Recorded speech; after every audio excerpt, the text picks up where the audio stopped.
नमस्कार साथियों, स्वागत है आपका एक बार फिर से आपके अपने YouTube चैनल सूत्रगणित 2.0 पर। तो दोस्तों, जैसा कि आपको पता है, क्या पता अभी आपको, अरे भाई हमने बताया था कि हमारे चैनल पर 9 नवंबर से महाभारत बैच चालू हो रहा है 90 दिन तक के लिए। और हमने ये भी अनाउंसमेंट किया था कि ये बैच बिल्कुल फ्री ऑफ कॉस्ट होने वाला है। दोस्तों 90 दिनों में आपका मैथ कंप्लीट करवाने का संकल्प हमारा। और इसी के साथ मैंने बताया था दोस्तों, मैथ के साथ साथ आपका जीके भी कंप्लीट करवाया जाएगा। जीके में केवल जीके नहीं, और क्या कंप्लीट करवाया जाएगा, India GK with Haryana GK. और दोस्तों ये सब कुछ देखने को मिलेगा आपको कहाँ पे, जीके भाई बाबर सर यूट्यूब चैनल पे। तो दोस्तों इन दोनों चैनल को सब्सक्राइब कर लीजिएगा। और दोस्तों अभी चलते हैं हमारे आज के फर्स्ट टॉपिक पे, क्योंकि आज हमारा पहला टॉपिक होने वाला है। हमारा आज फर्स्ट डे है महाभारत बैच का। तो दोस्तों आज हम आपके सामने डिस्कस करने वाले हैं इंटरेस्ट के ऊपर। अब बोलो सर इंटरेस्ट कौन सा टॉपिक हो गया मैथ में? भाई इंटरेस्ट नहीं, इंटरेस्ट मतलब ब्याज। एक तो सिंपल इंटरेस्ट होता है, साधारण ब्याज होता है, एक कंपाउंड इंटरेस्ट होता है दोस्तों, ये होता है चक्रवृद्धि ब्याज। दोनों ही क्या होते हैं, ब्याज होते हैं। यानी किसी को पैसे दिए, किसी से कुछ सामान लिया, उसके पैसे देने हैं, उसको कुछ समय के लिए। अगर सिंपल सा बता दूं, ब्याज का मतलब ही क्या होता है कि किसी के द्वारा पैसों का दिया जाने वाला किराया। मान लीजिए कि मैंने किसी से 10,000 रुपये लिए भाई, मैं अब उन पैसों का किराया भरूंगा। क्योंकि अब मान ले कि किसी से कुछ भी गाड़ी लेते हैं किराए पर, कुछ भी अगर सामान मतलब मकान लेते हैं किराए पर, तो बदले में क्या देते हैं, उसको पैसे देते हैं उसका कुछ ना कुछ। यानी कि उन जो पैसे लिए हैं हमने ब्याज के तौर पर, तो उनको किराया ही तो वापिस कर रहे हैं ना हम। यही तो होता है हमारा ब्याज। यानी कि हमने जितने पैसे लिए उन पैसों का एक हिसाब होता है, कितने परसेंट हम आपको एक साल के हिसाब से दूंगा, एक महीने के हिसाब से दूंगा, इतना किराया आपका फिट हो जाएगा। फॉर एग्जांपल जैसे कि आप किसी शहर में गए, सेक्टर का बढ़िया सा करता भाई, उसके मान ली आपसे मान लीजिए मांगे 20,000 रुपये पर मंथ के मांग लिए भाई किराए के। वो किराया क्या है, ब्याज आपका। क्योंकि आप उस एक महीने तक उस घर को यूज करोगे कितने रुपए में, 20,000 रुपये में। और मान ले किसके अदर मान रहा हूं मैं कि किसी ने आपसे 1 लाख रुपए लिए और आपने उसको बोला कि भाई 1 लाख रुपए रखने का मैं इतने परसेंट के हिसाब से ब्याज लूंगा एक महीने का। मान लीजिए कि उन्हें परसेंटेज बता दो कि आपको बता दिया कि आपका 20,000 रुपये ही ब्याज हो जाएगा इनका। यानी कि वो बंदा क्या करेगा, अभी 1 लाख रुपए अपने पास रखने के 20,000 रुपये मंथली आपको पे करेगा। दोस्तों यही तो क्या होता है, ब्याज होता है, किराया होता है। ये तो दोनों तरह की ब्याज है दोस्तों, इनमें थोड़ा सा फर्क होता है। यानी कि सिंपल इंटरेस्ट क्या होता है, कंपाउंड इंटरेस्ट क्या होता है, आपको धीरे धीरे सब कुछ बता देंगे। अब दोस्तों आज हम जो शुरू करने वाले हैं वो करने वाले हैं आपका साधारण ब्याज, सिंपल इंटरेस्ट। तो दोस्तों सबसे पहले हम चलते हैं हमारे साधारण ब्याज पर और बताते हैं आपको कि सिंपल इंटरेस्ट आखिर क्या होता है, किस किस तरह के क्वेश्चंस बनते हैं, और आज हम आपको क्या कौन सी टाइप इसकी करवाने वाले हैं। दोस्तों बिल्कुल सिंपल तरीके से ट्रिक के साथ करवाएंगे। तो आइए चलते हैं हमारी वीडियो पर। तो आइए दोस्तों शुरू करते हैं आज के टॉपिक के। दोस्तों जैसे कि मैंने बताया कि आज हम आपका करवाने वाले हैं दोस्तों साधारण ब्याज, और इसको इंग्लिश में क्या बोला जाता है, फटाफट से बता दीजिए आप। बिल्कुल सही बोले दोस्तों आप, साधारण ब्याज को बोला जाता है सिंपल इंटरेस्ट। क्या बोला जाता है दोस्तों, सिंपल इंटरेस्ट। देखो ये तो क्या नाम में क्या रखा है, सिंपल इंटरेस्ट का। देखो दोस्तों आपको सीधा सा फंडा बता देता हूं मैं। इसमें आपको होना पहले से 2-3 टर्म मतलब 3-4 आपको शब्द पहचान में आने चाहिए कि उसने दे क्या रखे हैं। ये मैं आपको 4-5 वर्ड लिख के बताता हूं दोस्तों। इसमें एक होता है आपको मूलधन। आप बोलोगे सर इतना भी बेसिक से करवाओगे, आप इतनी छोटी छोटी बातें ही बताओगे भाई। देखो इस बैच का जो पर्पज है वो यही है कि 0 लेवल से लेकर के हाई लेवल तक के बच्चों का सभी का करवाया जाए। क्योंकि देखो दोस्तों हम मतलब उन बच्चों का भी करवा रहे हैं जिसने अभी 12th क्लास पास की है और अभी कॉम्पिटिटिव फील्ड में मतलब अपना पैर रख रहा है, अपना भविष्य आजमा के देख रहा है। तो उनके लिए भी है दोस्तों ये बैच। तो थोड़ा सा पेशेंस बना के रखिएगा। इस वीडियो में आपको बेसिक करवाएंगे, एक टाइप करवाएंगे, बढ़िया सी टाइप दोस्तों, और फिर आगे की टाइप लगातार वीडियोज में आपको मिलती रहेंगी। तो देखो दोस्तों एक होता है मूलधन। मूलधन क्या होता है दोस्तों, मूलधन का मतलब ही ये होता है कि मान ले किसी से हमने 1 लाख रुपए उधार ले लिए, तो मतलब जितने पैसे उधार लिए या दिए जाते हैं ना, उसी को बोला जाता है मूलधन। यानी कि उधार ली गई राशि या फिर दी गई राशि, उधार ली गई राशि या फिर दी गई राशि, किसी से उधार लेते हैं या फिर देते हैं, उसको क्या कहलाता है? मूलधन कहलाता है दोस्तों। दूसरी चीज आती है हमारी समय। समय क्या होता है दोस्तों? हमने जो मूलधन, जो जितनी भी राशि किसी को दी है, वो कितने समय के लिए दी है, यानी कि हमने उस पैसे को कितने समय के लिए दिया है। अगला, कितने समय तक उस पैसे का किराया भरेगा, ब्याज भरेगा। मान लें कि 1 लाख रुपए हमने 2 साल के लिए किसी से उधार ले ली, या फिर किसी को उधार दे दिए हमने 1 लाख रुपए, तो समय कितना हो गया? 2 वर्ष हो गए हैं। ठीक है, वही क्या होता है दोस्तों? समय होता है, यानी कि जितने समय के लिए जो राशि दी जाती है, जितने समय के लिए राशि दी जाती है। ठीक है दोस्तों, आगे दोस्तों देखते हैं हम, हमारी होती है दर। अभी देखो दोस्तों, हमने किसी को कुछ पैसे दिए हैं, समय भी बता दिया भी कितने समय के लिए रखने हैं, कुछ महीने रखने हैं, 1-2 साल रखना, रखो कोई बात नहीं है। लेकिन उन पैसों का हम किराया कैसे वसूलेंगे? किराया कहने का मतलब आप ये मत बोल देना कि सर ये किराया क्या लगा रहे हो बीच में। ब्याज का मतलब भी किराया होता है भाई। तो हम उनसे ब्याज किस प्रकार से वसूलेंगे? यानी कि जो 1 लाख रुपए हमने उसको उधार दिए हैं, 1 लाख रुपए जो हमने उसको उधार दिए हैं, हम उन रुपयों को हमारा किराया ही लेंगे, उससे अगला यूज कर रहा हमारे 1 लाख रुपए जितने भी समय के लिए, उसका ब्याज लेंगे, हम उसका किराया लेंगे। तो उस ब्याज को हम किस हिसाब से देंगे भाई, मतलब उसकी दर क्या होगी, उसको क्या बोला जाता है दोस्तों? यानी जितने प्रतिशत दर होगी उसके हिसाब से वो पैसे का ब्याज लिया जाता है। यानी कि किसी को 10% के हिसाब से दी गई है, 20% हो सकती है, 5%, 4%, कुछ भी हो सकती है दोस्तों। यानी कि किसी भी लिए गए पैसे का जो किराया देना है उसका हिसाब लगाने वाली टर्म ही क्या कहलाती है? दर। किसके कितने पैसे हमको देने हैं, वही क्या होती है दोस्तों? दर होती है। इसके बाद दोस्तों 3 तो ये हो गई, मूलधन, दर और समय, मेन यही थी। मेन तो आगे भी है दोस्तों, एक होता है फिर ब्याज। ब्याज क्या होता है? जो कि हम अतिरिक्त धन किसी से वापस लेते हैं। मान ले हमने किसी को 1 लाख रुपए दिए थे, लेकिन जब वो बंदा अपना समय सीमा पूरा होने के बाद हमको वापस पैसे देने आया, तो लेकिन वो 1 लाख रुपए से कुछ पैसे ज़्यादा लेके आया, 1,10,000 लाया, 15,000 लाया, 20,000 लाया, डजंट मैटर, 1 लाख से ज़्यादा लेके आया। जो भी वो पैसे ज़्यादा लेके आया वो हमारा क्या है? किराया है। तो जो पैसे रखे इतने दिन उसने यूज किए, उनका पैसे ब्याज दिया उसने, उसी किराए को क्या बोला जाता है दोस्तों? ब्याज बोला जाता है। यानी कि उधार दी गई राशि पर उधार दी गई राशि पर मिलने वाला अतिरिक्त धन ही क्या कहलाता है दोस्तों? ब्याज कहलाता है। इसको लिख लेना आप, उधार दी गई राशि पर मिलने वाला अतिरिक्त धन, यानी कि जो अन्य धन है उसी को क्या कहते हैं? ब्याज कहलाता है दोस्तों। अगली चीज आती है दोस्तों हमारी मिश्र धन। ये क्या होती है भाई मिश्र धन? मिश्र धन होती है दोस्तों आपकी मूलधन प्लस में ब्याज। यानी कि हमने किसी को 1 लाख रुपए दिए थे और वो 20,000 रुपये और लड़ा के ले आया, उस मतलब मिला के ले आया, 1,20,000 हो गए टोटल।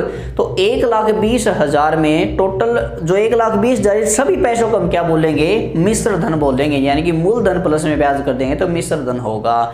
दोस्तों इसका फॉर्मूला जो हमारे बचपन से पढ़ते आए हैं वो सिंपल सा होता है दोस्तों। क्या होता है? PRT/100 इक्वल टू में SI। आप बोलोगे सर ये क्या लिख दिया? मैं आपको बता दूं, जो मूलधन होता है इसको बोला जाता है दोस्तों प्रिंसिपल। इंग्लिश में प्रिंसिपल बोला जाता है और इसको डिनोट किया जाता है P से। समय होता है इसको इंग्लिश में T से डिनोट किया जाता है, इसको टाइम बोला जाता है दोस्तों इंग्लिश में। और दर को रेट, RATE रेट बोला जाता है और दर को डिनोट किया जाता है R से। ब्याज वैसे तो हमारा I से डिनोट किया जाता है, लेकिन हम साधारण ब्याज पढ़ रहे हैं तो इसको सिंपल इंटरेस्ट SI से डिनोट करेंगे। ठीक है। और जो मिश्र धन होता है दोस्तों इसको डिनोट किया जाता है A से। यानी ये क्या होती है? हमारी अमाउंट होती है। इसका तो बाद में कभी जिक्र होगा तो ठीक है, लेकिन मैं आपको ये क्यों बता रहा हूँ दोस्तों PTRSIA, ये इसलिए बता रहा हूँ जब आप सवाल करोगे तो बार बार में बड़े बड़े लिखने पड़ेंगे। अपने मूलधन गुणा में सर गुणा दर गुणा में समय, इस तरह से लिखोगे सवाल बड़ा बन जाएगा। सीधा से याद रखो PRT/100 मूलधन गुणा दर गुणा समय बटे 100 फॉर्मूला होता है दोस्तों आपका। तो साधारण ब्याज निकालने का क्या फॉर्मूला होता है आपका? मूलधन गुणा में दर गुणा में समय बटे में 100।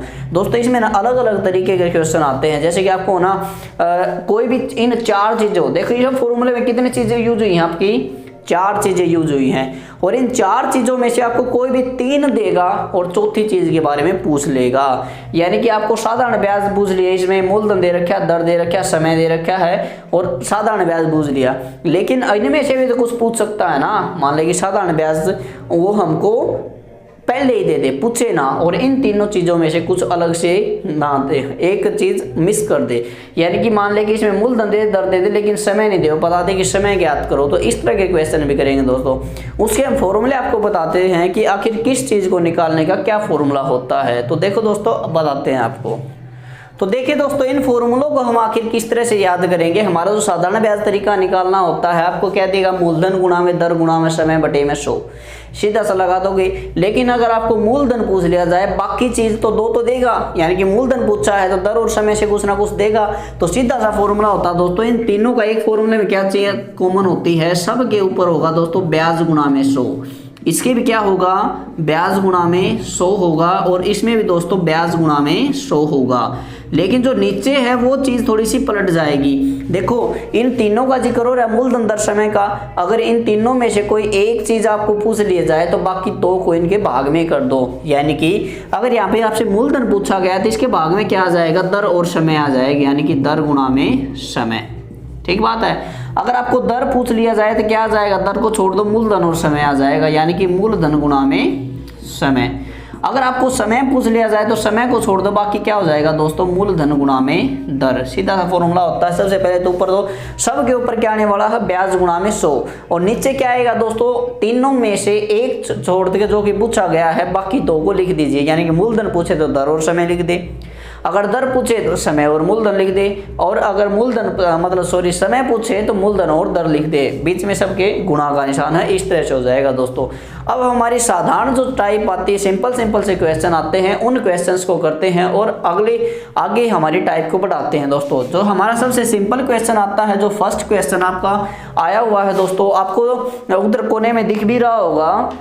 क्वेश्चन का है दोस्तों कि 800 रुपए की राशि पर, क्वेश्चन को आप वहां पे पढ़ सकते हैं, 800 रुपए की राशि पर 10% साधारण वार्षिक ब्याज की दर से 4 वर्ष के लिए साधारण ब्याज कितना होगा। यानी कि 800 रुपए की राशि थी दोस्तों। अब आप मुझे पहचान करके बताओगे कि कौन सी चीज क्या दे रखी है।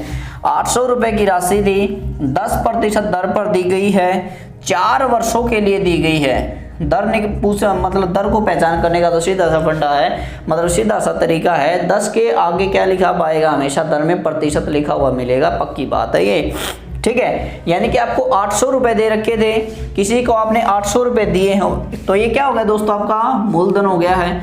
10% दर है तो ये क्या होगी है, दर होगी है। अगर समय दे रखा है, क्या हो गया है, समय। आपसे पूछ रखा है दोस्तों, उधार देगी जिसका ब्याज क्या मिलेगा हमें, हमको वैसी तरह से पता है, तीनों को आपस में गुणा करो, 100 से भाग दे दो। 800 गुणा में 10 गुणा में 4 बटे में 100 निकाल दें, 2 0 से 2 0 कट गए हैं, 10 चौके 40, 40 और 8 की गुणा हो जाएगी दोस्तों, 8 चौक 32, 320 रुपए। तो दोस्तों इसका जो साधारण ब्याज होने वाला वो कितना हो जाएगा, 320 रुपए हो जाएगा। यानी कि 800 रुपए की राशि को अगर हम 4 वर्ष के लिए रखते हैं अपने पास 10% वार्षिक ब्याज की दर से, तो हमें 4 साल के बाद 800 रुपए से अलग कितने रुपए और देने पड़ेंगे, 320 रुपए और देने पड़ेंगे। सवाल को पूछने का क्या तरीका होता है, यानी कि आपसे एक तो साधारण ब्याज पूछ सकता है, कितना, सीधा 320 रुपए बता देंगे। लेकिन अगर इसी सवाल में ये पूछ लेता कि भाई इसका मिश्र धन क्या होगा, तो आप सीधा सा बता देते कि मूलधन प्लस में ब्याज, यानी कि कितने रुपए हो जाएंगे दोस्तों, 1120 रुपए हो जाएंगे आपके, जो कि साधारण ब्याज के होने वाले हैं ये। आइए दोस्तों अब हमारा नेक्स्ट क्वेश्चन देखते हैं, जो कि आपको वहां पे दिख रहा है कि इसने बोला है कि साधारण ब्याज की किस दर पर 4000 रुपए की राशि 2 वर्षों में 160 रुपए ब्याज हो जाएगा। यानी कि किसी से हम 4000 रुपए लें, 2 वर्षों तक रखें और उसके ऊपर हम 160 रुपए एक्स्ट्रा दें, तो हमें क्या निकालना है, दर निकालनी है दोस्तों। सीधी सी बात मैंने क्या बता रखी है, अगर आपको दर पूछे तो क्या चेक करोगे दोस्तों, सबसे पहले तो आपको ये क्वेश्चन में ये पहचान आना चाहिए कि इसमें कौन सी चीज आखिर क्या दे रखी है। हमने बोल रहा है कि 4000 रुपए की राशि, यानी कि 4000 क्या हमारा मूलधन है, अगर आपको ये पहचानना आ गया ना तो सवाल बिल्कुल सिंपल तरीके से कर दोगे। आपको दे रखा है दोस्तों 2 वर्षों में, यानी कि आपका समय कितना दे रखा है, 2 वर्ष दे रखे हैं। और इससे आगे दोस्तों आपको दे रखा है कि ब्याज, यानी कि ब्याज कितना हो जाता है आपका 160 रुपये हो जाता है। आपको 3 चीज दे दी हैं, चौथी चीज पूछ रही तो आप आराम से बता सकते हो क्या होती है। यानी कि दर पूछा तो मैंने सीधा सा बता रखा है, ऊपर ब्याज गुणा 100 तो सब में आएगा। जो चीज पूछ रखी उसको छोड़ दो, बाकी 2 को गुणा करके नीचे लिख दो, यानी कि मूलधन गुणा में समय नीचे आ जाएगा। तो ब्याज कितना अपना 160 रुपये है, सॉरी 160 गुणा में 100, मूलधन कितना दोस्तों 4000 है और समय कितना है 2 है। इसको काट देते हैं दोस्तों। आपको पता है कि यहाँ पे 3 जीरो दिख रही है तो ऊपर की 3 जीरो काट देगा, ये काट दिए हैं। अब इसको 4 से काटेंगे तो 4 चौके 16 है, 2 एकम तो 2 दूनी 4, यानी कि आपका आंसर कितना आ गया दोस्तों 2% आ गया। याद रखना दर हमेशा आपकी किस में आती है, प्रतिशत में आती है। आपसे यही तो पूछा है दोस्तों कि किस दर से, यह क्वेश्चन मतलब 4000 रुपये की मूलधन राशि 160 रुपये ब्याज प्राप्त करेगी तो किस दर से हो जाएगा दोस्तों, 2% की दर से हो जाएगा। नेक्स्ट क्वेश्चन देखिए दोस्तों, आपको दे रखा है इस क्वेश्चन में आपको दे रखा है दोस्तों कि किसी धन पर 5% वार्षिक ब्याज की दर से 4 वर्षों में साधारण ब्याज 280 रुपये है।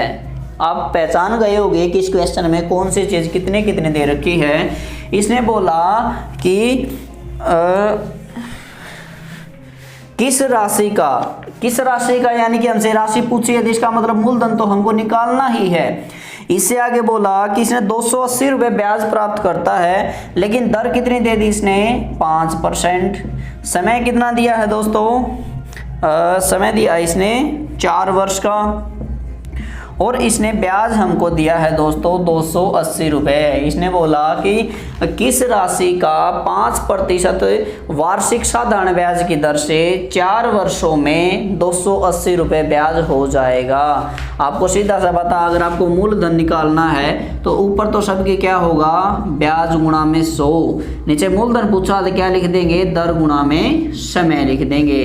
ब्याज कितना दोस्तों आपका 280 रुपये है, गुणा में 100 बटे दर, वही दर है 5%, और समय कितना है आपका 4। इसको काटेंगे, 4 से कटेगा दोस्तों 4 7 28 0, 5 से कटेगा 5 दूनी 10 0। आंसर कितना आ गया दोस्तों 7 और 2 की गुणा 14 2 0, यानी कि वो कितनी राशि थी हमारी 1400 रुपये, यानी कि 1400 रुपये हैं, जिसकी अगर हम 5% दर से 4 साल के लिए अगर किसी को उधार देते हैं तो हमको 280 रुपये ब्याज के रूप में मिलेंगे। नेक्स्ट क्वेश्चन पे चलते हैं दोस्तों। आपको दे रखा है कि 1000 रुपये की राशि पर 5% वार्षिक साधारण ब्याज की दर से 4 वर्षों का मिश्र धन ज्ञात कीजिए। बड़ा ही सिंपल क्वेश्चन है दोस्तों। आपको क्या दे रखा है कि 1000 रुपये दे रखे हैं, 5% की दर दे रखी है, यानी कि मूलधन तो कितना हो गया आपका 1000, राशि यानी कि दर दे रखी है आपको 5% और समय दे रखा दोस्तों आपको 4 वर्ष का। तो मिश्र धन ज्ञात करना है। आप निकाल सकते हैं दोस्तों इस क्वेश्चन को, बड़ा ही सिंपल क्वेश्चन है और आपको इस क्वेश्चन का आंसर कमेंट बॉक्स में देना है। कैसे करोगे, सबसे पहले तो आप सिंपल इंटरेस्ट निकालोगे, साधारण ब्याज का ये वाला फॉर्मूला लगा दो, मूलधन गुणा दर गुणा समय, जो भी मूलधन यानी कि ब्याज आ जाएगा उस ब्याज को मूलधन में जोड़ करके आपने कमेंट बॉक्स में उसका आंसर देना है। तो दोस्तों आज की वीडियो में सिर्फ इतना ही, मिलते हैं अगली वीडियो में। तो दोस्तों वीडियो को लाइक कीजिएगा, शेयर कीजिएगा। अगर आपको वीडियो पसंद आई तो वीडियो को लाइक जरूर करना है और अपने ग्रुप्स में शेयर करना है। और दोस्तों ये जो लाल वाला बटन है सब्सक्राइब का, इसको तो दबा ही देना है। तो दोस्तों मिलते हैं अगली वीडियो में नेक्स्ट टाइप के साथ, तब के लिए जय हिंद।